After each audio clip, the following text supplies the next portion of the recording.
За бүгдээрээ сайн байцгаана уу? Подкастны маань season 1-ийн тусгай дугаар эхлэхэд бэлэн болсон байна.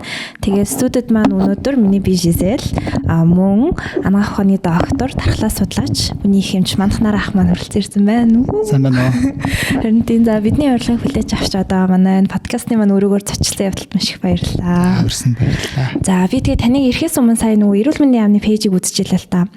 Тэгсэн чинь 4 сарын 9-ний 11 цагийн байдлаар 212 улсын сая 513,304 коронавирус буюу COVID-19-ийн тохиолдол бүртгэгдсэн байна. Монголд бол 16. Тэгээд 4 нийтгээрээ 12 нэмжлүүлж байгаа юм байна. Тэгэхээр энэ үеэр болохоор одоо яг гол тренд болж байгаа нэг түлхүүр үг нь бол тархлаа гэдэг үг байна л да. Одоо тархлаагаа дэмжицгээ, эсвэл тархлаагаа муутахгүй бай, тархлаа дэмжих бүтээгдэхүүнүүд гэх мэтчлэн. Тэгэхээр хоёулаа яг яриагаа тархлаа гэж яг юу юм бэ? Мөн одоо энийг сонсч болон үзэж байгаа хүмүүс маань яг тархлаатай холбоотой юу мэдвэл цохилтой вэ гэдэг талаас нь яриагаа зүгээр эхлэе гэж бодож байна. Та бол гэхдээ нөгөө нэг аягүй хоолон ярилцлага болон нийтлэл дээр бичсэн байсан. Гэхдээ яг хуу тэ сонсоогүй хүмүүс бас байх боломжтой болохоор товч бүгд тодорхой байдлаар. Өрсөнд баярлалаа. За тэгэхээр юун төрөнд бас яг бидний энэ өнөөдрийн яриа маань бас хамаргүй цаг үед болж байна тийм үү? COVID-19 гэдэг коронавирус disease гэдэг энэ өвчин дэлхийд даяараа тархаад байгаа энэ өвчин. Тэгэхээр энэ манай монголчууд, манай соёлч гэсэн би өөрөө ч гэсэн бас монгол хүн байна да тий. Өвчин зовлонгийн талаар яриад ах нь бол тийм сайн биш. Тэгэхээр яг нэгдүгээр харамсалтай нэгдүгээрт миний мэрэгжил байна. Эзэмсэн эмч мэрэгжил, за ингээ эрүүл мэндийн салбарт ажиллаж байгаа мэрэгжил. Хоёрдугаарт яг одоо өнөөдрийн энэ тахал өвчнөө тийм ээ. Тархалтын байдал ямар нэгэн байдлаар ярьж бусдаас хэрэмжлүүлж ингэхгүй бол болохгүй төвшөнд хүрээд байгаа учраас мэрэгжлийн хүмүүс нь маш их удаа чинь эрүүл мэндийн яам болж чинь өдөр болгон ярьж штэ. Тэгэхээр ингэж ярьж байгаа гэдэг бас та одоо үзэж байгаа хүн ч юм уу та өөрөө ч юм уу зүгээр ойлгох хэрэгтэй баг тийм ээ. Сая бол за манай улсад хэллээ 16 чуулга тохиолдол байна гэдэг дөрөв нэгдсэн гэдэг яг энэ нэмжилж байгаа тусгаарлаж байгаа яг энэ ажил нэн төрөнд те яриагаа эхлэхийн өмнө яг энэ айхтар өвчнөд яг улаан нүрээр тулаад ажиллаж байгаа галын тэргуун шумд ажиллаж байгаа тийм үү халдвар төвчин судлалын үндэсний төвийн эмчнэр за ингээд тусгаарлалд орж байгаа тусгаарлалд орж байгаа бүх хүмүүс тэнд ажиллаж байгаа асрагч совилогч цэвэрлэгч үйлчлэгч тогооч гэдэг бүх хүмүүст одоо талархал илэрхийлэх гэх юм уу та тийм ээ бас тэр хүмүүсийг бодож хүндэтгэл үзүүлэх нь зүйтэй байх гэж бодож байна тийм үү наан яг бид нар бол мэдээллийн чанартай мэг одоо чинь би ч юм уу ингээд шүтэг ч юм уу ярьж байна яг тэнд галын шугам дээр бас ажиллаж байгаа хүмүүс авчаас тэр хүмүүсийг бол заавал дурдах нь зүйтэй үнэхээр яг баатарлагаар эрүүл мэнд өөрийнхөө гэр бүл интернет золиослоо тодорхой хэмжээгээр ажиллаж байгаа хүмүүс шүү дээ ийм байгаа тэгэхээр яг дархлаа энэ гэж ярихаа өмнө би энэ COVID-19 гэдэг өвчний талаар нэгэн л асуусан юм чинь би ярьж идэх үү энэ коронавирус disease гэдэг ер нь ямар очиртай юм болоод байна гэд бас ярьж ил гэж бодож байна л доо. Тэгэхээр яг хэвтэ ерөөхдөө ингээд анагаах ухааны үүднээс хувьслын биологийн үүднээс ингээд бодоход хүн гээд амтан бол одоо чи multicellular organism гэж байна шүү дээ олон өстэй амтан тийм ээ олон жилийн өмнө ингээд хэдэн тэрбум жилийн өмнө үүсээд хэдэн зуун сая жилийн өмнө үүсээд ингээд явхад энэ бол амьдралын төлөөний тэмцэл тийм үү байгалийн шалгуураар өдөө болтол явж ирсэн байна шүү дээ. Энэ дунд бас амтан өөрсөндөө оршин тогтнод бол бус амтуудтай тэмцэлтэн тийм ээ. Амтныг алж илнэ те өөрснөөс идүүлнэ гихмчлэнгээр ингээд л явж ирж л дээ. Ер нь байгалийн хууль тийм ээ. Энийг бол нэг онолсоод яах вэ гэдэг шиг энийг бол ойлгох гэдэг нь хэцүү шүү дээ. Хүнийг бас өөрийг нь бас нөгөө одоо юу гэдэг идгээд байдаг бас нэг амтд одоо чинь байсан байх нь л дээ. Том биштэй те одоо арслан ч юм уу те хүн ийм мундаг болоог байх үед тэдрэг бол хүн хараад физикли ингээд нүд дээр харагдж байгаа амьтдыг бол хараад зүгтаач болж чинь төрүүлээ хаалчж болж чинь те нүдэнд харагдахгүй бас жижигхэн амьтад л гээ да бас хэдэн сая жилийн турш амьдрал үүссэн цагаас эхлээл бас байсаар ирсэн байгаа байхгүй юу хүний одоо хүн ч бусад том амьтдын биед ороод тэр амьтдыг идээд ингээд өсөж үржээд ингэ шин чанартай одоо чинь үүний нэг жишээ нь вирус шүү дээ. Вирус гэж одоо монголчууд яриас орсон. Яг англиар бол virus гэж байна тийм үү? Бид нар бол нөгөө Оросын шинжлэх ухаанаар дамжиж төлөвшсөн учраас вирус гэдгээр ерөөхдөө Орос дуудлагаараа яриад сурталчилсан байдаг. За яг ерөөхдөө ингээд вирус хамгийн жижигхэн. Тэгтээ яг вирус яг амтан үгүй юу, амтай үгүй юу бас л эргэлзээтэй. Ягаад гэвэл вирус гэдэг чинь өөрөө заавал амьд эсийн дотор орж байж үржиж олширдаг тийм үү? Яг биологийн шинжлэх ухааны үүднээс энэ бол амьдрал, энэ бол амьтай зүйл гэж үсгийн тулд дүгнэхийн тулд шалгуурууд байдаг байхгүй юу? Бие дааж өсөж үрждэг байх хэвээр, хоолдог байх хэвээр, амьсгалдаг байх хэвээр, ялгаруулдаг байх хэвээр ч гэдэг юм уу те. Яг тэр үднээс нь ингээд авд үзсэн бол вирус бол яг тийм particle гэж ярьдаг юм л амьттай зүйл бол бас жоохон эргэлзээд одоо бол дебетинг тийм зүйл байгаа. Тэгээд яг бактериуд байж гэн тийм үү? Жинхэнэ одоо бие даасан амьд зүйл жишээлбэл Монголд их байдаг сүрээ өвчний бактери, хоолны ордлого үүсгэдэг бактери, эдээ тал дээр үүсгэдэг бактери гээл те. Тэрнээс арай том нэг бол мөөгөнцөр тийм үү? Дархлаанд одоо мууц хүмүүс яадаг тийм амны мөөгөнцөр, өтрээний мөөгөнцөр, хөлийн мөөгөнцөр гэл олон төрлийн юмнууд байна. Тэгээд нүдэнд харагдах ус том нь болохоор юу гэдэг паразит буюу шимэгч гэх тийм үү? Энийг завсарч бас юмнууд бий л дээ. Энэ бүгдийг нийлүүлээд микроб гэдэг байгаа байхгүй юу? Энэ бүгдтэй тэмцдэг хүмүүсийг ерөөдөө эмчнэр гэж ойлгож болох юм те. Тэгэхээр хүний бие эргэтэн тогтолт. Хүний бие гэдэг бол ерөөдөө ямар ч амьтны бие тийм ээ. Энэ бол физикийн тогтмол систем байхгүй. Одоо урвалын одоо химийн доторх урвалын тогтмол хэмжээтэй явж явах хэвээр амьд байхын тулд бие бинийгээ дэмжсэн юм эсүүдийн нийлбэр байна л дээ. Тэгэхээр энэ тогтмол байдал алдагдахыг товчхондоо өвчин гэж нэрлэдэг байгаа. Тэгэхээр гаднаас хэрвээ бичил биетнүүд орж ирээд хүний биед нүдэнд үзэхгүйгээр халдварлаад хүний уушгин ч юм уу илгэн ч юм үржээд идээд эхлвэл хордуулаад хүний биеийн хэвийн үйл ажиллагаа алдагдуулдаг байна шүү дээ. Ингээд энэ тогтмол байдал нь алдагдахаар хүн өвчин тусна бие хямрах өвчин тус. Тэгвэл энээс хамгаалдаг бас эргэтэн байдаг бахнэ. Тэгэхээр хүний биеийг яг адил үйл ажиллагаа үүрэгтэй эргэтнүүдийг эргэтэн тогтолцоо гэд нэрлэлцдэг. Нэг 12 эргэтэн тогтолцоо байна гэж нэг ахынд үздэг. Жишээлбэл хоол боловсруулах эргэтэн тогтолцоо тийм үү? Хоол хүнснээс шимт хичээлийг авдаг тийм ээ. Амьсгалын эргэтэн тогтолцоо, агаараас хүчил төрөгчийг аваад нүүрс хүчийг гаргадаг. Түүнчлэн гаднаас одоо орж ирж бие махбодыг идэж одоо хор учруулах гэж байгаа бичил биетнүүдийг таньж төвшил өвчин жоолт өөрийн биш эргээд хайр молекулуудыг таньж устгаж өөрийнхөө тэр нэг тогтмол гомеостаз гэдэг амлалт тэр тогтмол шин чанарыг хадгалахад тусалдаг бүлэг эргэтэн эсүүд байдаг бахан. Үүнийгээ маш тавчхандаа дархлааны эргэтэн тогтолцоог нэрлэж байгаа байхгүй юу? Тэгэхээр яг дархлаа тогтолцоог гэвэл яг бүр хамгийн анх 1790 оноос хойш хөгжиж эхэлсэн гэдэл. Яг сүүлд эрчимтэй хөгжсөн нь 1970-аад оноос хойш баруун Европ, Америк нэгдсэн улс төрсөн ба. Америк нэгдсэн улс, баруун Герман, Япон, Франц, Их Британи гэсэн улсууд эрчимтэй хөгжсөн мэт юм л энийг дархлаа гэдэг байгаа. Тэгэл яг энэ бол яг нэг хайхтар муудчдаг юм биш л дээ. Ингээл бид амьдралын явцад тоо томшгүй олон өвчин тусны халдвар аваад идэхтэй идгээл ингээл явж байдаг. А дунджаар хүн бол нэг 15 6-наас хүрэхэд бол одоо тухайн орондоо байгаа ихэнх тухайн те орон бүс нутагт байгаа ихэнх өвчин үүсгэж чиг бол ямар нэгэн байдлаар аваад үтцсэн байдаг exposed гэдэг байгаа шүү дээ. А тэгээд тэр болтол ямар нэгэн байдлаар амьд байна гэдэг чинь л дархлаанд ажиллаж байна л гэсэн үг. Тэгэхээр дивээгүү тийм амархан бас муучдаг юм бас биш байх нь шүү дээ. Тийм байна. Тий тэгжил ойлгуул ер нь зохилтой. Яг мэдээж дархлаа тогтолцоогоо сүүлийн үед бас яг бид их манай монголчууд бидний одоо community ярьж байна тийм ээ. А яа сайжрах юм уутах уу гэл зүгээр яг ерөөдөө товчхондоо хэлэхэд бол дархлааны тогтолцоог нэг тийм биеэс саланг тустай байхгүй. Танил биеийн л нэгэд эрэхтэн. А та өөрөө биений эрүүл мөртөд дархлаа нь муу байна гэсэн тийм юм бол байхгүй. А та өөрөө өвчтөй мөртөд дархлаа хэрүүл гэсэн байхгүй. Тэгэхээр ерөөдөө дархлаагаа яаж дэмжих вэ гэдгийг асуух юм л да. Тэгэхээр ерөөхдөө нөгөө хуучин социализм гэдэгс бие чирэгжүүл те. Биеийнхээ эсэргүүцлийг сайжруулах гэж ерөөдөө бие эрүүл байх, эрүүл амьдралын хэм маягтай байх гэл тэр юмнууд байгаа байхгүй юу. А зүгээр яг дархлаа тогтолцоог яг өвөрмөцөөр муудж гэнэ үү гэдээ асуул яг мэрэгжлийн үүднээс хэлвэл дархлаа нь муудсан гэсэн ойлголт бол бий л дээ. Анх дагч дархлаа тутмагч, хоёр дагч дархлаа тутмагчлыг хэлждэг. Анх дагч нь яг төрөлхийн дархлааны тэнийг эргэтэн сэрэ бушаагийн эргэтэн тэр нь дутуу хөгжөлтөд төрөх юм уу те. Төрөлхийн жоохон гач хөгжил харамсалтай ийм тохиолдол бол амьдралын эхний хэдэн сар ер нь амьдрал дэмтчдэг эрсдэлтэй байгаа учраас яг төрөлхийн дархлаа тутмагчлалтай хүн одоо олон жил нассан юм тийм тохиолдол их ховролтой. А хоёр дахь дархлаа тутмагчлалыг хүргэдэг зүйлүүд гэж бол бий. Жишээ нь ХТХ-гийн халдвар тийм ээ. Илгэний БЦ вирусуудын халдвар. За тэгэл цасраг туяаны хорт нөлөө байна. Тийм ээ. Цөмийн бөмбөгдүүлэх атомын цахилгаан станц дэлбэрэгтэй. Чернобыль, Фукушима, Хирошима, Нагасаки гэж ярьж штэ. А өшөө янз бүрийн химийн хүнд металлын хордлогоо тийм ээ. Орцын албаны хуучин зөвлөлт гэж байсан. Үйлдвэрүүдийн хордлого. За Японд Такаис өвчин төрөө би. А яг зөв бидний нөхцөлд ингээ харахаар бол жоохон бохир амьдралын хэм маягаас өөрөөр дархлааг тийм учиргүй муутгачих тийм юм бол байхгүй байгаа байхгүй. Бид нар цацар тойрны хордлого алга тийм бөмбөгдүүлж ирсэн юм алга. Учиргүй химийн хордлогод өгтөд байгаа юм бол бас гайгүй. Ингээ бодохоор бол бас энэ бол илүү нөгөө нэг хүмүүсийн буруу ихтгэл үнэмшлэх юм уу да. Миний дархлаа муучч гэл ингээ тэгвэл яг дархлаа муутсан гэж үзэж байгаа бол үнэхээр энийг бол эмчэд үзүүлээд яг дархлаас эсүүд нь ч юм уу те муудсан байж болохыг харуулж байгаа тийм дам шинжүүд бол бий л дээ. Одоо дахин хатгаа авч юмлэг тавьдаг ч юм уу чи бага насны өвчихний ойрхон хөвгдөд идэлээд байгаа тийм ээ. Амархан нэг гамрет гэж ярьдаг шүү дээ. Гамрет болоод байгаа юм. Энэ тохиолдолд нөгөө яг мэрэгжлийн байгууллага тандаад эсээ тоолуулаад үзээд иймэрхүү юмнууд бол бий. Тийм. Тэгэхээр ерөнхийдөө яг би юуг базаад хэдийгээр би яг тархлаа судлаач гэж байгаа мэрэгтэй хүн гэж байгаа боловч ерөнхийдөө ингээд айгүй тийм ерөнхийгөр хэлэхэд зүгээр л хүн өөрийнхөө эрүүл амьдралын төлөө маш их хүчин чармайлт гаргах хэрэгтэй. Бид нар ч одоо нэг хүчин чармайлт гаргахгүйгээр амархан эрүүл болчих гээд шүү дээ. Нэг юм болоод идчихдэг ч юм уу те. Тархлаанд юу сайн ингээл эсвэл юу болоод уучих уу гээл те.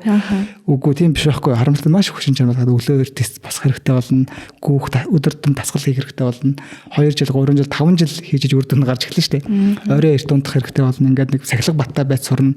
Иймэрхүү байдлаар хүн ер нь эрүүл мэндэд дэмжин тийм ээ. Хөгжсөн орны иргэд ингэж л амьдардаг. Тэр одоо бидний хамгийн их явж үзээд байгаа Японууд, Солонгосууд, Америкууд, Австралиуд гээл те. Европчууд дандаа л гүйж идэг, өглөөт гүйж идэг, дасгал хийж идэг тийм ээ.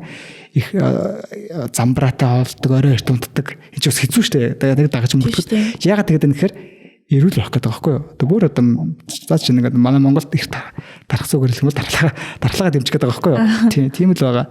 Тэгэхээр бид нар энийг л энэ хандлагыг л сурах хэрэгтэй. Тэр нийтийн биеийн тамир те нийтийн эрүүл ахуйн зөв habit ч гэдэг юм уу? Иймэрхүү байдлаар л тайлбарлал зүйтэй байх гэж бодож байна. Гадаадаас бид нар Америкаас ялангуяа айгүй их витаминууд оруулж ирдэг штэ. Тэгэл витаминууд байн хэрэгэлдэг. Одоо омега 3, D витамин нэтрэгээд. Тэгэхээр эдгээр яг хэр их тархлаанд бидний хүссэн хэмжээнд болтолч юм уу нөлөөлж чаддсан болов уу эсвэл тийм итгэл үнэмшил татсан юм байна. Бас сонир асуулт. Яагаад тэгэхээр одоо зөвхөн Монголд биш тийм ээ. Дэлхийд бүр Америк нэгдсэн улсад хүртэл яг витамины хэрэглээний за бизнесийн айгүйх бүүн болж штэ. Одоо Америкт Costco гэж том дэлгүүр дээр витамины бүхэлдэн тасаг байна те. Америк айлуудад за Япон, Солонгос айлуудсан витамины галтгоонд нь бүр ингээд том шүүгээ байна те. Тэгэхээр витамин сайн уу муу юу гэсэн судалгаа янз бүрийн зорилготой, бизнесийн зорилготой, шинжилгээ ухааны зорилготой, батлах зорилготой, няцаах зорилготой аюул олон судалгаа, аюул олон хоорондоо зөрчилтэй controversial үр дүнгууд гаргадаг байхгүй витамин чинь сайн байна гэж нэг гаргаад үгүй наа чи муу гэж гаргаал те ямар ч нөлөөгүй гэж гаргаад ингээд яг үнийг хэлэхэд би мэдэхгүй байна. Яг витамин дээр бол nutritionist гэдэг одоо хоол судлаач гэдэг тусгай мэрэгжлийн ажил та. Яг тэгэхээр би бол яг тэдний фильтрийг орж мэдэхгүй байна.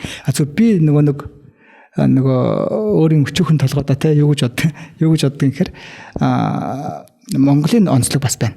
Бид нар одоо байгаль, цаг үр, газар зүүн бас нэлээд хүнд нөхцөлд амьдарч байгаа хаарс нөхцөл тийм үү? Цэвэр жимс ногоо идэх одоо чинь Медитерранеан хүмүүс шиг ч юм уу те. Италичууд шиг, Япончууд шиг ингээд арьцсангүй шинэ ургамал ногоо идэх боломж бас бага дандаа л консервлсэн хамгийн багадаа 7 агаас 10 хоног зөөж авчирсан юмнууд хөргө боломжоор идэж штэ. Тэгээд бас нарны гэрэл бас тусгал өвөл энэ төр их тарах уу харьцангуй болчдөг савлгаа ихтэй те. Иймэрхүү нөхцөлд бол яадгүй гэхээр бас яг буруутах аргагүй юм шиг над санагддаг. Энэ бол яг судалгааны дүн биш шүү. Зүгээр миний бодол. Яг хэрэглээ чинь витамины хэрэглээ тийм ээ. Яагаад гэхээр би юунд дэр ингэж харж байгаа гэхээр манай чинь аав ээжийн үеийнхэн за яг 70-аад оны үед залуу насны өнгөрсөн хүмүүс зургийг ингээл харахаар айгүй турхай тэ өндөр гоцгор ч юм уу эсвэл наамхар ч юм уу тиймэрхүү болцоод байгаа байхгүй. Орчин үе бид нар өөрсдөө залууж гараа илүү том илүү хоолт ижил нутришн сайн байсан. Тэгээд нөгөө өгөөдөг чинь энэ бол картын барааны үеийн хүүхд. Дүүчин бол амьдрал боломжтой үеийн хүүхд. Тэр бол бас үгүйсгэж боломгүй бод факт ч тэ. Тэгэхээр бол яг витамин дрэг Монголын нөхцөлд бол бас үгүйсгэх аргагүй. Гэхдээ хэрэглэл баталгаатай юмыг баталгаатай хугацаагаар одоо таны эрүүл мэндэд тохиож гэнэ үгүй юу гэдгийг эмчтэй зөвлөдөд зүрхний өвчтэй хүн байна, чихрийн шишинтэй хүн байна, харшилтай хүн байна. Зөндөө хүмүүс шүү дээ янз бүр. Тэр мэрэнд нь харшлахгүй бол бас нэг сүүлийн буруутгах нь бас жоох хэцүү юм шиг байгаа. Яг Монголын нөхцөлд. Америк бол том бизнес, том зах зээл учраас хоорондоо файтинг хэрэгтэй. Тэ наа чинь энийх буруу, минийх зөв гэдэг ингээд ийм юм бол айгүй их л дээ. Япон солонгос ч юм ялгаагүй. Бид нар бол нэг амьдралын түвшингөөр яг хэрэглээнийхээ түвшингөөр арай жоохон доогуур байгаа учраас тиймэрхүү байдлаар нөхөйг бол нэг буруутгах арга бас байхгүй юм шиг санагддаг. Тийм. Гол нь зөвөр л хэрэглэх тийм үү. Яг хэрэглэж болно гэхэр чи манай ханд нэг буруу дүрмэд халиа явчихдаг штэ. Одоо энийг л хэлжүүл бүх юм окей гэл яг тийм шилдэг. Нөгөө нэмэлт хичээл маягаар те. Жог биендээ нэмж байгаа маягаар хэрэглэхэд бол болох юм болоо да гэж бодод байгаа. Тийм. Энэ талаар чинь одоо чи манай ангаах дээр бас манай нөгөө лид хөтөлбөрийн төгсөгч дэлгэр зулгаад яг nutrition гэдэг тийм байгуулад энэ тийм эмчнэр байгаа. Тэгэхээр би эдний филд тиймийг бол мэдэхгүй байна. Тэгэхээр тиймэрхүү юм хэлэх байх гэж би бодож байна. Maybe тий. Зя тэгвэл дархлаагаа хоёулаасаа ерөнхийдөө батцсан. Тэгвэл одоо энэ коронавирус буюу одоо энэ COVID-19 маань яг хаанаас юунаас ингээд гарч байгаа. Тэгээ бас одоо ер нь ирээдүйд яах төлөвтэй байна? Ер нь юу болох гээд байна гэдгийг та өөрийнхөө хүмүүс яг нөгөө вирус маань гэж хэлээд бас буруудаад байна гэдэг байгаа шүү. Чиний вирус юм уу гэдэг хүмүүс тиймэрхүү мэр яг нөгөө яриа өгдөг хүмүүс нь тиймэрхүү яриад байлаа шүү. Маань гэж хэлээд загнуулсан гэдэг. Тий. За окей. Anyway яг энэ вирусуудын төрөлөө шүү. Бас бид үүсдэг өвчин үүсгэж шүү. Энэ бол тэгэхээр яг ерөөхдөө бас олон төрлийн вирус байна. Тэр олон төрлийн вирусын дэлхийд хэдэн тэрбум магадгүй бидний тоогонч гаргаж чадахгүй хэдэн 10 хэдэн зэрэг биллион төрлийн вирусууд байдгийг бид мэдэхгүй шүү дээ. Тэрний цөөхөн хэсэг нь хүний биед ороод хүний биедээ одоо зөгцөөд амьд дасаад өвчин үүсгэж байгаа байхгүй юу? Тэрний нэг нь энэ коронавирус. Тэгэхээр жишээ нь 1930-аад онд анхны коронавирусыг тодорхойлж эхэлсэн байдаг шүү дээ. 60-аад оноос хойш бүр ихтэй тодорхойлоод коронавирусын яг 4 омог гэдэг 4 төрөлтөө 4 одоо чинь төрлийг гэл ярьж. Тэ 4 төрлийг чинь тодорхойлсон байхгүй юу? 4 төрлийн коронавирус хүмүүсийн дунд эргэлдээд ингээд танаас надаас танд ингээд халдаад ингээд явж идэг. Энэ 4 төрөл нь болохоор хайрцангуй одоо нэг хоруу чанар гэж ярьдаг юм л да. Хортой чанар жоохон багтай. Зөвхөн хамрын ханиад шүүхнээ өвчин үүсгэдэг ийм коронавирус гэж ерөөхдөө тоодгүй судалгаа их муутай байсан байхгүй юу? Угсаа над чинь хөрх ингээд байж идэг гэх маягтай те. Гэтэл 2002 онд өмнөд хятадын Гвандун мужид SARS гэж нэг айхтар өвчин гарахгүй юу? Үүсгэж тодорхойгүй те. Нөгөө severe acute respiratory distress syndrome гэдэг амьсгалын цочмог халтай хам шинж гэж орчуулдаг шүү дээ. Маш амархан ханиа төрсөн юм шиг эхлээл маш амархан уушгины хатгаа болдог. Тэгээ амьсгал энэ чадгаа болдог. Тэгээ эндэж өрдөг аюултай өвчин гарахгүй юу? Ингээд энэ юу вэ гэдэг ингээд вирусыг нь хайгаад судлаад ингээд юу үүсгэж вэ? Вирус юм уу, бактери юм уу, мөөгөнцөр юм уу? Яг анхдаг чих үүсвэр нь юу вэ гэдэг олох нь аюу хэцүүлтэй. Ингээ хайгаад үзсэн чинь вирус тэр тусна нөгөө коронавирус байж таахгүй шин төрлийн. Окей, SARS-ын коронавирус гэдэг гарч. Ингэж коронавирусын анхны дэгдэлт гэдэг outbreak ингэж эхэлсэн юм байна. Тухайн үед яг харьцангуйгаар нэг дэлхийн 26 онд таргаж 8000 хүнийг өвчлөөд 700 насарсан эндсэн гэдэг үлээдээ их л амар юм болчлоо гэж ярьжсэн. Гэтэл 2000 тэгээд дарагдсан. Яг тухайн SARS-ын коронавирусын тухайд бол шинж тэмдэгтэй хүмүүс яг халдварыг дамжуулдаг. Тэгэхээр бол чинь хүмүүс ингэ таниад тусгаарлахад амархан байх нь шүү дээ. Тэгээд ингээд халдвар тухайд дарагдчихсан байхгүй юу? Манай Монголд бол 9 тохиолдол бүртгэгдсэн байдаг шүү дээ. 8 нь гаднаас юм зөөрдөгдөж орж ирсэн, нэг нь дотооддоо халтсан. Гэхдээ эндэгдэл байхгүйгээр дуусгасан байдаг тухай үед. Тэгжэл 2012 онд энэ ойрхот орондод тийм ээ MERS гэж өвчин гарсан. Бас Middle East Respiratory Syndrome буюу ойрхот орондын амьсгалын хам шинж гэдэг. Гараад ирэнгүүт шин чанар нөгөө коронавирустэй төстэнгүүд хайгаад коронавирус юм биш үү гэдэг судлаад үзсэн чинь бас яг нөгөө коронавирус гараад арай өөр төрлийн. За ингээд тухайд бас нэлээд том дэгдэлт болоод тэгээд бас тодорхой хэмжээгээр дарагдсан байгаа. За ингээд яагаад энэ коронавирус ингэж хөвсөж өөрчлөгдөд байна те? Өөр хүний дунд байсан коронавирус гарч ирээд байна уу? Эсвэл өөр их үүсвэртэй байна уу гэж судалж одоо генетикийн дарааллыг ингээд уншаад үзэхээр тэр SARS-ын коронавирус энэ өмнөд хятадын суусар гэдэг амьтанд байдаг коронавирустай айгүй ойрхон байхгүй. Суусараас хүн алдсан юм биш үү? Жохон өөрчлөгдөд хүн алдсан юм шиг гэсэн дүгнэлтийг хийж байгаа. Хийсэн байгаа юм л та. Middle East Respiratory Syndrome-ыг болохоор сарсан баг ухаанаас тэмээгээр дамжаад ойрхот орондын нөгөө ганц бүхтэй тэмээ байдаг шүү дээ. Араб тэмээ. Тэрүүгээр дамжаад халдварлаад тэг хүн алдсан юм биш үү? Тийм юм айгүй их л дээ. Зоонозын өвчин гэж яриад байдаг. Манай Монгол ч гэсэн байдаг чинь таргунд халгаал тийм үү? Таргунд байдаг өвчин хүн талдаад айгүй аюултай өвчин шүү дээ. Их хэмжил ингээ борцлоо гэдэг өвчин Монголд байдаг. Яг тэрэн шиг ингээ алдсан байгаа юм л та. Тэгээд тэрнээс хойш ерөөдөө коронавирусын ерөөдөө бас хувьсэл мутацуулах чадвар өндөртэй вирус байна. Бас эрсдэлтэнүүд бас бус вирустэй харьцуулбал байгаа юм л да. Том геномтой, RNA-тэй энэ төр яг нэг биологийн шинжээрээ өөрчлөлтөд аюу амархан тийм шинжүүд бас байгаа байхгүй юу? Тэр дэлхийн эрдэмтэд бичсэн дараагийн нэг нь outbreak одоо ер нь гарч магадгүй шүү коронавирус яг сэргийлээрэ гэдэг өчгтэн заримж тоогоогүй тоос нэг нь муу ёрлолоо битээ хуцаадаа битээ уйлаадаа юм байхгүй битээ муу ёрлоо гэдэг ингээд ярьжсэн. Гэтэл 2019 оны 12 сард эхлээд бас хятадын Төв хятадын Ухаан гэдэг том хотод тэр нөгөө далайн амьтны wet market гэдэг ан тийм үү далайн амьтны захаас бас шалтгаан тодорхойгүй хүн дэлбэрийн уушгины хатгаа үүссэн хүмүүс их одоо имлэгт ирээд онцлогдоод үзлэгдээ зарим нь эндэж ирээд ингээд байдал нэлээ эвгүй болоод ирэхгүй. Тэгээ юу байна гэд хайгаад үзсэн чинь нөгөө цагдаа хүн чинь нөгөө юу гэдэг штэ гар утсаа холгоод алдсангүй нөгөө манай хэд авсан юм шүү дээ. Чи авсан нөгөө утсыг гаргаад өгчөөч гэдэг хашин шиг өгдөг. Яг тэр шиг нөгөө үүсдэг хэдэн вирусээ түн тэр коронавирусыг ингээд байж магадгүйгээд онцлоод онцлоор тавиад үтсэн чинь коронавирус гараад ирэхгүй юу. Тэгтээ арай өөрчлөгдсөн. Энэ SARS гэдэг өвчний коронавирустай ойролцоо ийм коронавирус гараад ирэх нь бас хувьсаад гараад ирж шинэ коронавирус гэдээ нэрлэлжээ. 2019 оны шинэ коронавирус 2019 novel coronavirus гэдээ нэрлэлжгүй юу. За ингээд энэ вирусаа тэгээд судлах нөгөө өвчнийг дарахын тулд судлах их ажил эхлээд ингээд генетикийн дарааллыг уншаад үзсэн чинь нөгөө 2002 оны SARS өвчин үүсгэсэн коронавирустай нэг 70 сарын 5% гэдэг болоо таарлаад генетикийн дараалал хамтсан чинь SARS-ын коронавирус юу гэдэг төстэй коронавирус байна. Их усөр нэг юм байна. Сарсан баг байх магадaltaй юм байна. Ингээд SARS-ын коронавирус 2 гэдээ нэрлэлсэн. Ингээд явж байна. Гэтэ энэ өвчин анх гарч ирэхэд нь ерөөдөө хин ч юм амар болно гэж бодоагүй. Тийм ээ. SARS шиг битээ болчихсоо л гэж бараг бодож ирсэн шүү дээ. 26 орнд тарахад 8000 гоноод ингээд юм битээ болчихсон гэсэн чинь энэ өвчнийх нь шин чанар нь өөрөө SARS-аас ч илүү эвгүй шин чанартай вирус биш хараад одоогор дэлхийн бараг 200 хэдэн орны сая 4-500 мянган халдварлаа. Дэлхийд даяараа нийгэм эдийн засгийн дэлхийн 2 дугаар данаас хойш айгүй том кризис болчиход тийм кризисийн байдалд оруулчаад одоо болтол яахан тодорхойгүй дэлхийр нь ямар хуу одоо яаж энэ өвчин дарах уу тийм үү энэ өвчин дарсны дараа ямар хуу шинэ ордертэй болох үндэргэд нь тодорхойгүй айгүй болон асуулт үүсчихэд ингээд л доогор ингээд л байж байна. Тийм. Тэгэхээр ерөөхдөө вирусны өвчний дэгдэлт бол ерөөхдөө ингэж л гарах гэдэлээд л та. Тийм. Тий одоо яг дэлхийн айгүй глобал болсон тийм ээ. Ийм учраас энэ бол удам их тархаж байна. Бид өөрсдөө одоо 20 дугаар зууны үед одоо юу гэдэг нь шинжлэх ухааны технологийн үр шимийг дөнгөж 20 дугаар зууны 2 дугаар агсмагс 50 оноос хойш одоо амсаж эхэлсэн тийм үү. Өмнө нь бол харьцангуй одоо хоцрогдсон дундад зууны хоцрогдсон гэнэ хаашаа дундад зууныхаараа байлаа штэ. Тэгэхээр бид нар ерөөсө 50 жилийн дотор л Орос зөвлөлтийн одоо яг манай салбар эмнэлгийн салбар гэдэг Орос зөвлөлтийн эмчнэр мишнерүүд тийм үү. Одоо бол kind of мишнерүүд ч тийм яг коммунист мишнерүүд гэхгүй Christian мишнерүүд шиг тийм. Тэр мишнер эмчнэрийн тийм коммунист мишнер эмчнэрийн одоо ач тусаар мэдээж улс төрийн политик байсан даа. Хүүдэн дайны нөлөө тийм ээ. Орос хэдтэй оронд теншин мэншин гэлзэндөө бол юм Монголыг яхад нөлөөлсөн гэж одоо судлаач Цэнтагва Бабурга энэ ч хэлээд байгаа шүү дээ. Үнэн юм шиг байх л гэж боддог. Яг манай энэ анагаахын салбар дээр бол энэ олон мишнерийн нөлөөгөөр монголчууд орчин үеийн Европ анагаах ухаанд танилцсан тийм ээ. Орчин үеийн Европ анагаах ухааны инфраструктур, дэд бүтц, логистик, аймгийн эмнэлгүүд, сумын эмнэлгүүд, ямар бүтцтэй байдгийг өрхийн эмнэлгүүд энэ төвшин анх ингэ тавигдсан байхгүй юу? Хажуугаар нь бас эмнэлэг ариун цэврийн хувь хүнөөсийг одоо нөгөө төвчгөөс усууч штэ.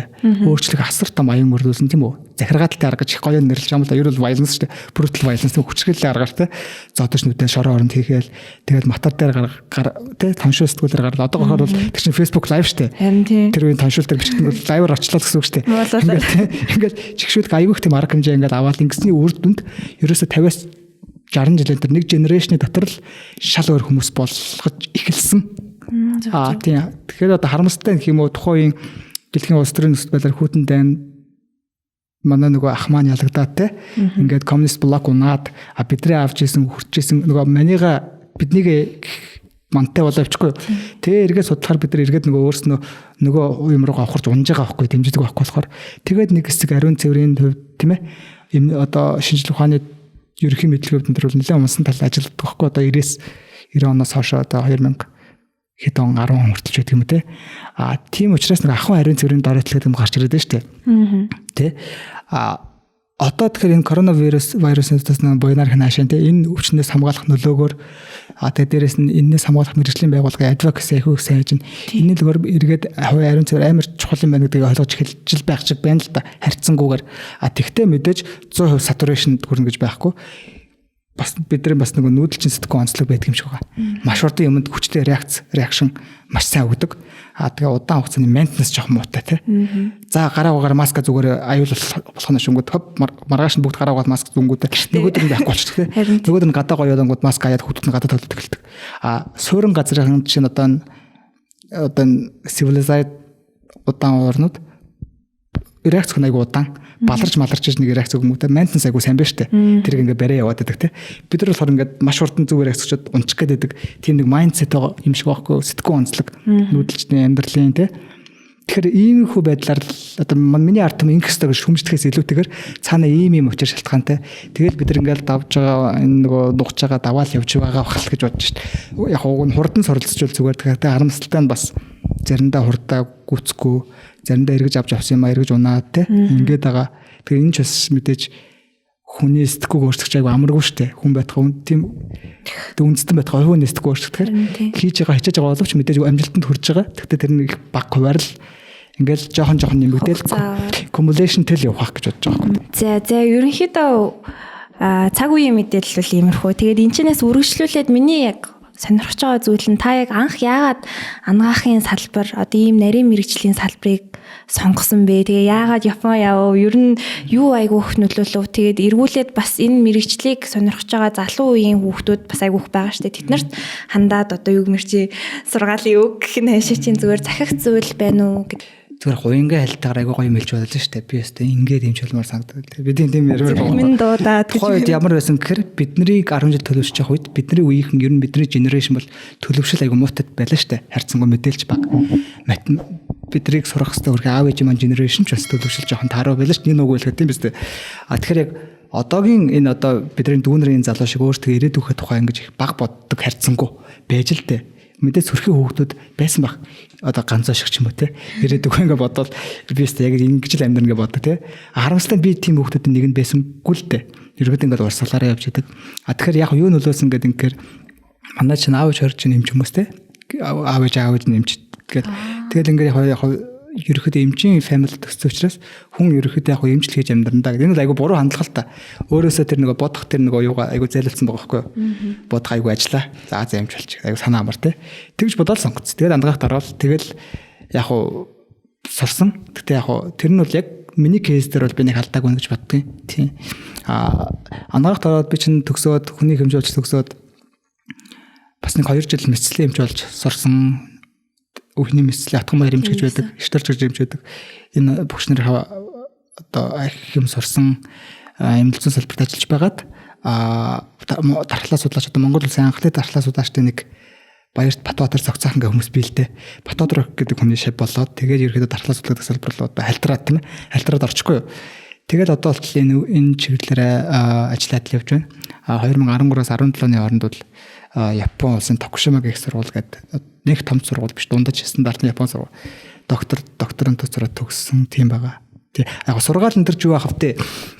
Ерөнхийдөө нэг сургаал энэ төр гэж бол бас нэг ярмаар байхгүй. Одоо чинь одоо ингээл асуух юм л та таны амжилтын төв юу ч гэдэг юм тийм үү? Тэр юуг амжилт гэж хэлэх юм? Тэр бас санаа асуулт юм уу? Өөрийгөө олсон гэж яриад яг өөрийгөө бүтээснийг амжилт гэх юм уу? Ямар байж ямар усны амжилт гэх юм уу? Эсвэл зүгээр нэг дигри авсныг тийм үү? PhD тэгээд дигри авсныг амжилт гэх юм уу? Эсвэл эмч болоод MD болсныг амжилт гэх юм уу? Энэ аюул тийм хэцүү асуулт тийм үү? Би болохоор юуг одоо чинь өөрийнхөө одоо нөхцөөхөн түүхэн дээр үндэслээд одоо яг мэрэгжлийн одоо яг дүүнэртаа чинь зөвлөх туртай байхгүй. Одоо чинь ингээд яг карьераа эхэлж байгаа тийм ээ. Докторантур живж байгаа гадагшаа магистрантур живж байгаа энэ дүүнэртэй болохоор одоо чинь бидний үеийн генерашнаас суралцах хэрэгтэй юм байхгүй. Тэр нь болохоор зүгээр ингээд шүтэн бишрэх биш тийм ээ. Энэ ах шиг энэ их чиг мундаг болно гэж бодох биш. Энэ ах их ямар замаар явж юмд хөрөв тийм. Бид нар ч гэсэн хэлхэл хэрэгтэй. Бид нар энэ замаар явж байгаа анхны генерашны хүмүүс шахах учраас би баг үүрэг шахах байгаа байхгүй юу. Дараагийн үеийнхаа дүүнэрт хэлэх. Одоо чинь Япон, Солонгос, Америкэн төр залуучууд айгүй мачур орж ирж шít маш их мэдээлэлтэй. Бид нар бол яасан гэхээр одоо ч гэсэн айгүй мэдээлэлгүй явж шít. Ямар гоё би Япон явахаар болсон. Тэнцчлээ шаргалтанда. Ингээл явангууд очиод нөгөө асаа аварга хэлдгэр нусаа хацар дээр нааш штэ. Тэгэхээр тийм байдалд оруулахын тулд яг энэ бол чи бол ажил хийх гэж явж байгаа шүү. Шинжлэх ухаан гэж ийм байдаг шүү, ийм нөх байдаг шүү. Ийшээ нунахаар хөлөө угуулцдаг шүү, тэ. Зөндөл би ч гэсэн за миний хувийн төгтөр гэлдэг чинь 4 жил Японд сурсан гэл хүнд айгу магадгүй гой сонсогч мадусыг дардан байсангүй тийм үү. Зөндөө бол одоо бүтлгүүт нь факта болно, хөөгдөх дээрээ тулна тийм ээ. Уйлн уйлах цаашаа тий. Сүлд уйлах болцсон л даа. Уйлах цаашаа тий.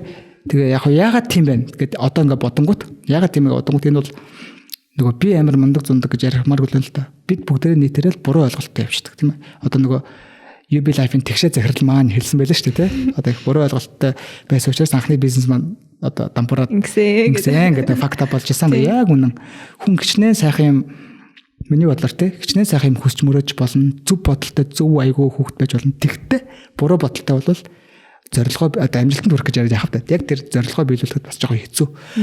Нөхцөл байдал ситуашныг зөв ойлгоод тэр дунд өөрийгөө зөв бэлтгэж тавьжиж хүн зорилгоо биелүүлж чадна штэ. Зорилгоч байхад одоо чинь доктор болно гэсэн бол доктор болох ч юм уу те. Тимийн тулд би ихэд одоо бидний үеийн одоо миний бас нэг санаа нийлсэн найзууд байна л та бид нар дүүнэртэй зөвлөлтхийг боддог байхгүй. Яг анагаахын сургууль дээр маш олон чадaltaй бидрээс болон мундаг багаасаа хэлс үзсэн төлөвшсөн залуучууд гадагш явахаар болж байна. Бидний хамгийн accessтэй Япон, Солонгос, Тайван гэж явж байгаа байхгүй. Очоод нөхцөл байдал юм байдаг шүү. Чи өөрөө ийм байх хэрэгтэй шүү. Мачур байх хэрэгтэй. Хүний сэтгэл төрөх хэрэгтэй шүү. Тин чин те профессор багш гээд мундаг хүмүүс сонсогч байгаа гэтэл чи хүн л байгаа шүү. Бас санаа лизингтэй те. Хүүхдүүдийн коллежийн төлбөрийн хадгаламжаа цуглуулж ядчихва. Тэтгэврийн ирээдүйн хадгаламжаа цуглуулж ядчихва. Тэр хүмүүс чинь чамайг ажил хийх гэж авч байгаа шүү.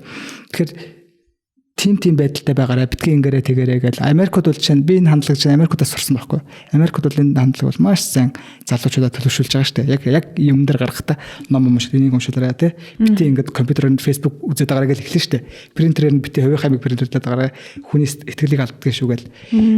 Би as personal storage pen одоо ч надад таарчсан би одоо чинь ялгамж шиг болчих واخ. Тэгтээ нэрийн дурдахгүй болохгүй бах те. Миний одоо багш нар байна шүү дээ. Жатганбаяр, Батбаатар цогцсон хангал энэ хүмүүс яг ментор байна гэж юу гэдэг надад яг харуулсан хүмүүс аахгүй. Тэгэхээр яг ийм л байдаг юм байна гэж. Тэгээ Японууд те миний одоо багш нар Такаха Машимото гэл. Тэгэл иймэрхүү нуудаас сурсан энэ юмараа дараагийнхаа генерашнда явж байгаа дүүнэртээ хэлээд өгч. Заавал би алдад зовсон гэдэг чинь өөр хүн бас алдад зовх ёстой гэсэн биш шүү дээ. Илүү одоо easy нааш. Илүү experience замаар явбал илүү их амжилтанд хүрчвэл бидний нийгэм хөгжин штэ. Тийм биз дээ. Надаас ч би нэг зүрхэж штэ. Биднээс илүү хүмүүс болоод ирчвэл тэгэл окей. Тэрэнд нь л жоохон туслая. Яагаад гэвэл бидний генерашнд одоо чинь туршлага байна тийм ээ. Одоо үдсэн харсан хүн болгоны л туршлагаар. Гэхдээ ингээд олон хүний туршлагыг сонсоод ингээд голд нь бас нэг юм ерөөхдөө нэг юм гараш average гарна штэ. Тэгэхээр хүн одоо чинь хүүхдүүд бол ийм байх хэрэгтэй байна гэдэг. Энийг бол одоо нөгөө mentorship гэж яриад байгаа штэ. Би яг нөгөө манлайл энэ төр гэдэг хүнээс жоон зайлсмаар байна л да.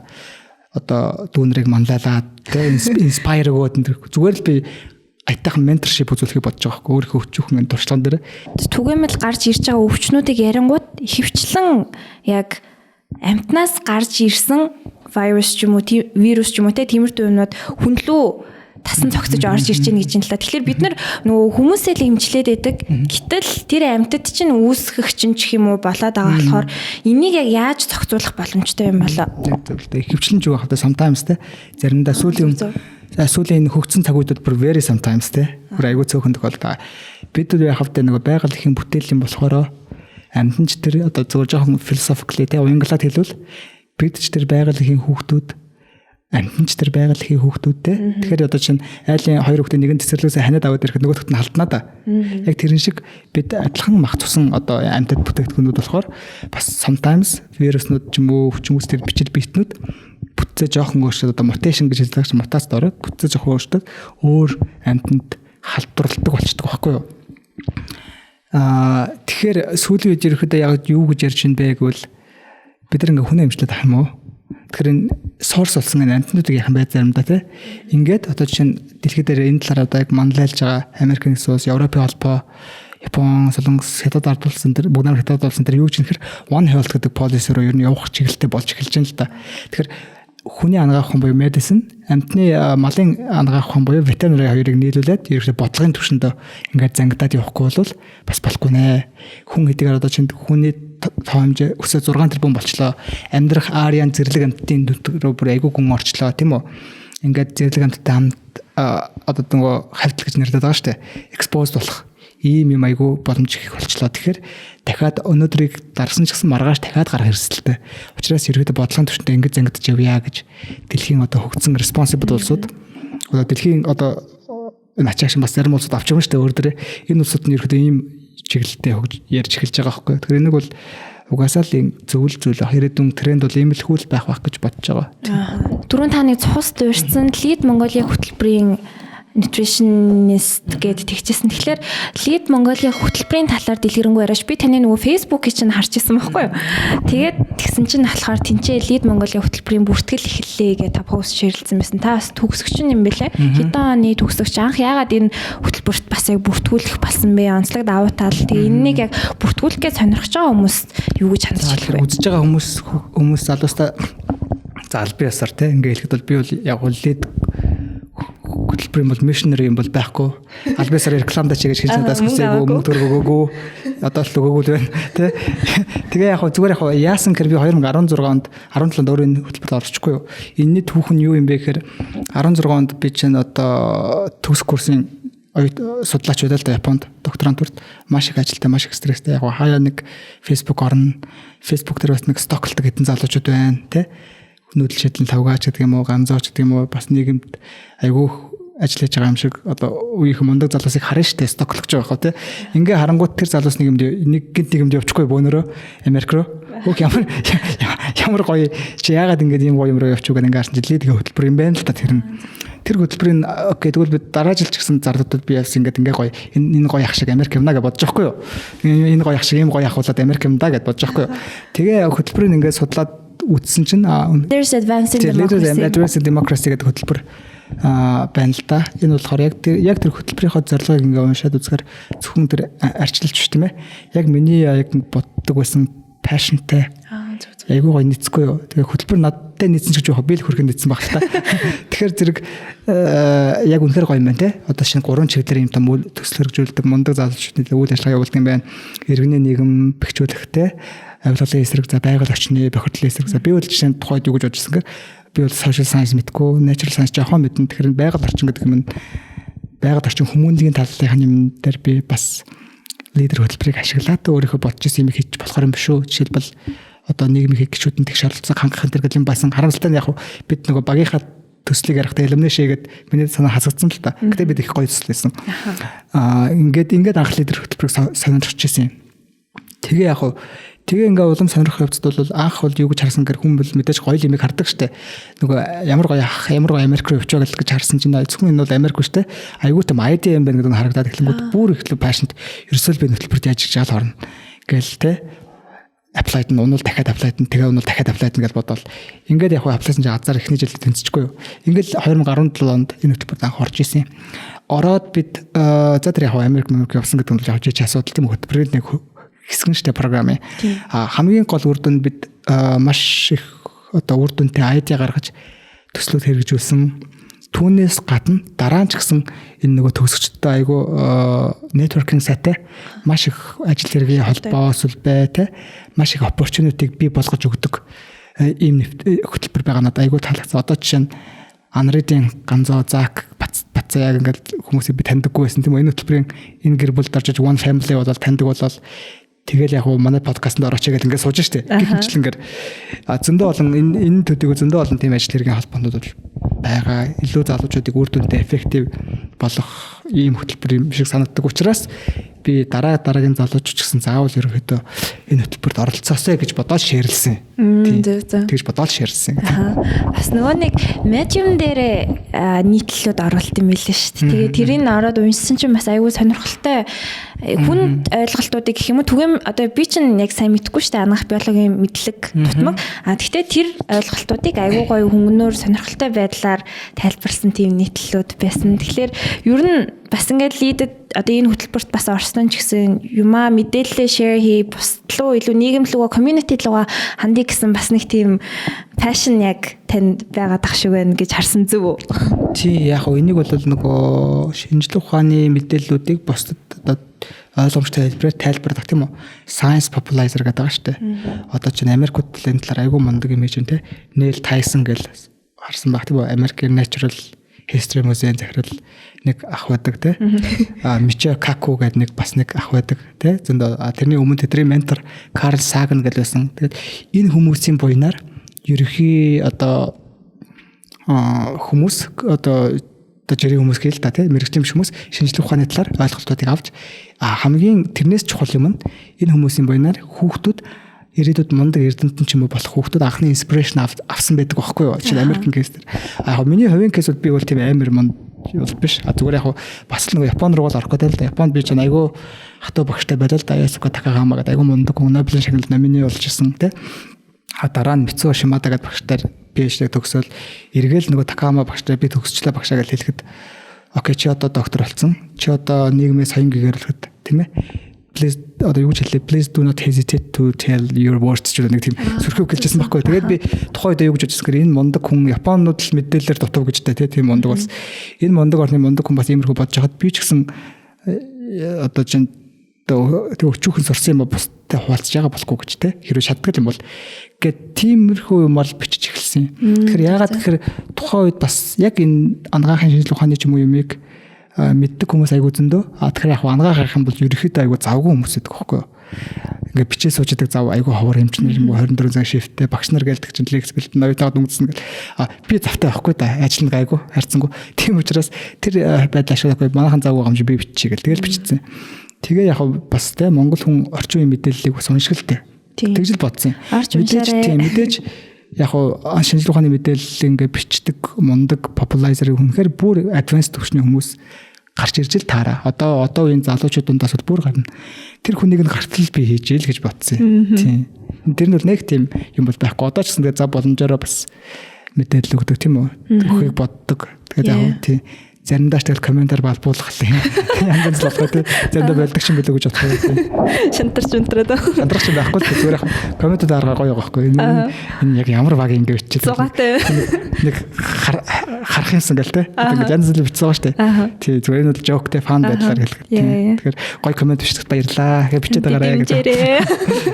За ингээд миний бэлцэн асуултууд бол дуусч जैन. Тэгээ айгүй богино хугацаанд том хүрээний мэдээллийг айгүй тэгцтэй хуваалцсан танд маш их баярлалаа. Тэгээд одоо нөгөө эцсийн мөчийг танд үлдээ гэдэг шиг өөр нэмж хэлэх зүйл хуваалцах мэдээлэл байна танд. Одоо ерөөдөө тэгэл өндөрлөл яахгүй те яг ерөөдөө яг би одоо манай улс гэдэг бол манай нэгэмштэй хөгжихийн тулд яах хэрэгтэй юм гэхээр ерөөдөө л за одоо мэрэгжлийг өрөөл нөгөө шинжилгээ ухаан гэж нэг амар яриад байгаа. Шинжилгээ ухааны л чиг баримтчаатай science oriented нийгэм болсон цагт шинжилгээ ухаан жоохот ерөнхийдөө юмыг рационалаар боддог болсон цагт хөгжиж тооцоогоор тийм үстгэдэг хөрлөж. Бид нар бас боловсролын одоогийн левел ч юм ингээ яа харьцангуй emotional байгаа тийм шүү дээ. Эмоцоор айгүй болгон юм хандах гэдэг. Энэ маш их буруутах гэдэг тийм. Энэ байдлаа болохын тулд бид нар ерөөхдөө ажиллах хийх гэж айгүй их байгаа юм шиг байгаа. За ингээд подкастаа дуусгая. Bye bye.